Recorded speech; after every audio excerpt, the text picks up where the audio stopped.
Regani tange nekutaura ndichiti basa rakanaka rinozvitaurira rega. Basa rakabatwa naBaba Mwazha riri kutaura rega.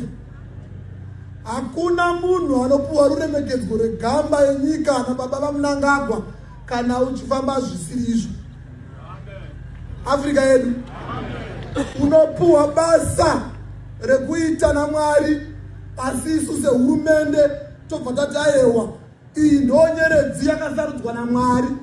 Basa rakabatwa naBaba vaMwazha ndo ratiunza pano. Muno muprovinsi yeMashist iprovinsi yakakomborerwa. Provinsi yeMashist kunoitwa zvekunamata.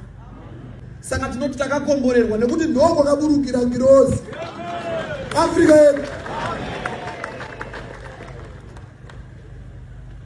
Mashoko andinoda kutaura ndekuti Baba Mwazha anga ari munhu werunyararo.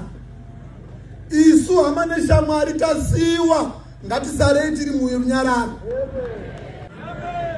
Chinoita kuti chechi iende mberi kunamata murunyararo.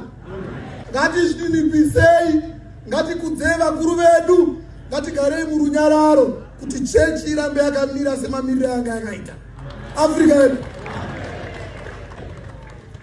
Ndichipedzisira ndichiti hama neshamwari, ungange uine mari, ungange uine mbiri, ungange uine zvinorema, asi rwendo rwakafambwa naBaba Mwazha runoda vanhu vakazvinipisa, runoda vanhu vakazvityora, runoda vanhu vane hunhu, runoda vanhu vakarongeka pana Mwari.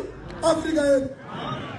Ndakambotaura ndikati ndogona kunge ndiri minista ndichipfurwa madhoo ndichiti ndikasvika pane vanhu vanonzi vhurikai, asi muganhu kana wasvika ukwanise kuchambika zvinoputika zviripo, mari iripo.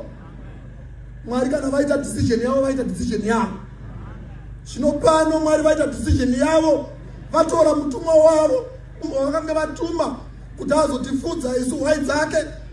Saka tofanira kuzvitenda nekuzvinamatira chiisa mbiri kwaari. Afrika yedu.